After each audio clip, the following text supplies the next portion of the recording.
السلام عليكم ورحمة الله وبركاته. إن الحمد لله نحمده ونصلي على رسوله الكريم أما بعد সমস্ত প্রশংসা মাত্রই আল্লাহ সুবহানাহু ওয়া তাআলার জন্য। সকলে যে যেখানে থেকে শ্রবণ করছে আল্লাহর শুকরিয়া আদায় করি আলহামদুলিল্লাহ।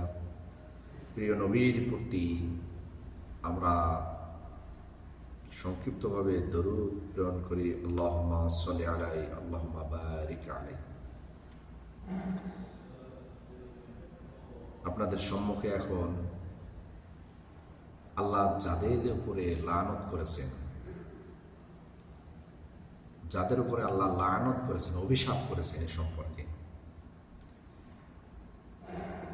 ইবনে আব্বাস রাদিয়াল্লাহু তাআলা আনহু থেকে বর্ণিত, তিনি বলেন রাসূল সাল্লাল্লাহু আলাইহি সাল্লাম বলেছেন,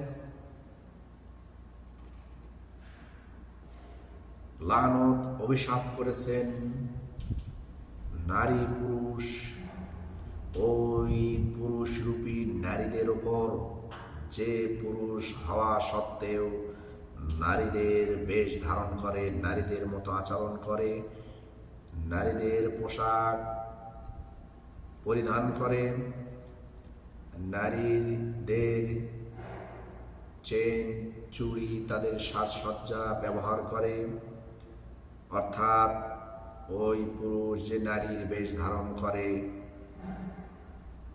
ওইরূপ পুরুষের উপর আল্লাহ রাসূল সাল্লাল্লাহু আলাইহি সাল্লাম বলেন লানত করেছেন, অভিশাপ করেছেন। ওই সব নারীর প্রতি অভিশাপ করেছেন যে নারীরা পুরুষের বেশ ধারণ করে, টাকনার উপরে তারা প্যান্ট পরে পুরুষের মতো, এরপর পুরুষের শার্ট, পুরুষের পোশাক, জিন্স প্যান্ট, শার্ট আর অন্যান্য যাবতীয় পুরুষের বেশ ধারণ করে যেগুলো পরে, এই নারীর প্রতি আল্লাহ রাসূল লানত করেছেন।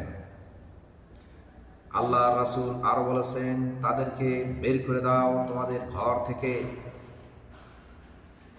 তিনি অমুককে বের করে দিয়েছেন, আল্লাহ রাসূল অমুককে বের করে দিয়েছেন এবং নির্দেশ দিয়েছেন, এরূপ নারী এবং পুরুষকে তোমরা ঘর থেকে বের করে দাও। অনুরূপ নারী পুরুষকে আল্লাহ রাসূল লানত করেছেন। নারীর বেশ ধারণকারী পুরুষের বেশ ধারণকারী নারীকে আল্লাহ রাসূল লানত করেছেন এবং তাদেরকে ঘর থেকে বের করে দিতে বলেছেন।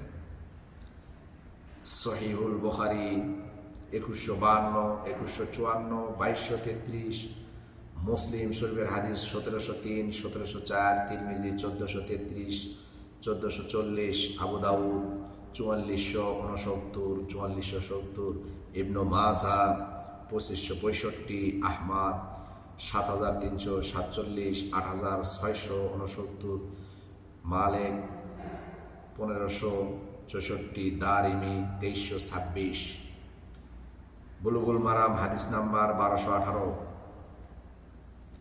এতগুলি হাদিসে বর্ণনা করেছেন আল্লাহ রাসূল সাল্লাল্লাহু আলাইহি সাল্লাম। অনুরূপ আমরা যাদেরকে দেখব, যাদের পরিবারে এগুলো করবে, ঘর থেকে বের করে দিতে হবে। অনুরূপ নারীর বেশ ধারণকারী পুরুষের বেশ ধারণকারী নারীকে রাখা যাবে না। আল্লাহ রাসূলের লানত অভিশাপ করবে। আমরা মুসলিম জাতি, মুসলমানের সাইনবোর্ড, মুসলিম হিসেবে যে নীতি রীতি পথ পদ্ধতি অনুসরণ করা দরকার, যেভাবে চলা দরকার সেইভাবেই চলতে হবে। সুন্নাতের বিপরীতে চলা যাবে না। আল্লাহ রাসূলের নীতি পথ পদ্ধতি অনুসরণ করতে হবে। এজন্য বলি যে আল্লাহ রাসূল সাল্লাল্লাহু আলাইহি সাল্লামের রীতি নীতি পথ পদ্ধতি ছাড়া যারা চলবে তারা আল্লাহর রাসূলের সুপারিশ পাবে না।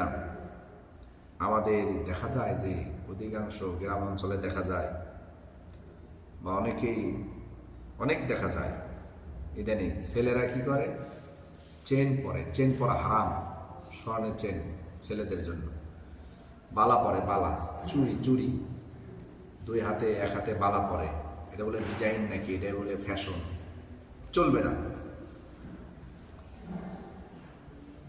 এরপরে ঘাড়ে ওড়না ঝুলে দেয় মহিলাদের মতো, ওড়না থাকে একটা। এই তো বিভিন্ন রকমের এই বেশ ধারণকারী প্রতি আল্লাহ রাসূল লানত করেছেন। আমরা যারা মুসলিম জাতি, মুসলমান হিসেবে আছি, মুসলমান হিসেবে আল্লাহ যাদেরকে সৃষ্টি করেছেন, আমরা যারা মুসলিম হিসেবে দাবি করি, আমাদের সন্তানদেরকে অবশ্যই এগুলো থেকে বিরত রাখতে হবে, নচেত আল্লাহ রাসূলের লানত পড়বে, অভিশাপ হবে। আল্লাহর রাসূলের লানত যার উপর পড়ে যাবে, অভিশাপ লেগে যাবে, তারা কখনো নাজাত প্রাপ্ত হতে পারবে না। এজন্য আমি বলি, আমাদের যাদের সন্তানরা রয়েছে, ছেলে মেয়ে যারা, যে মেয়েরা পুরুষের বেশ ধারণকারী পোশাক পরিধান, বিভিন্ন কিছু পরিধান করে, যে পুরুষ মহিলার বিভিন্ন কিছু পরিধান করে, এইগুলো থেকে আমাদেরকে সতর্ক থাকতে হবে।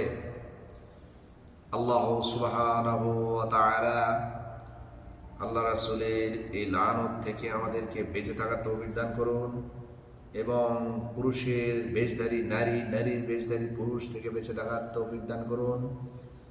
প্রকৃত মুসলমান হয়ে সুন্নতি আকীদায় আল্লাহর রাসূলের নীতি রীতি পথ পদ্ধতি অনুসরণ করার তৌফিক দান করুন। সকলে বলি আল্লাহুম্মা আমিন। ওয়া আখিরু দাওয়ানা আলহামদুলিল্লাহি রাব্বিল আলামিন। আসসালামু আলাইকুম ওয়া রাহমাতুল্লাহি ওয়া বারাকাতুহু।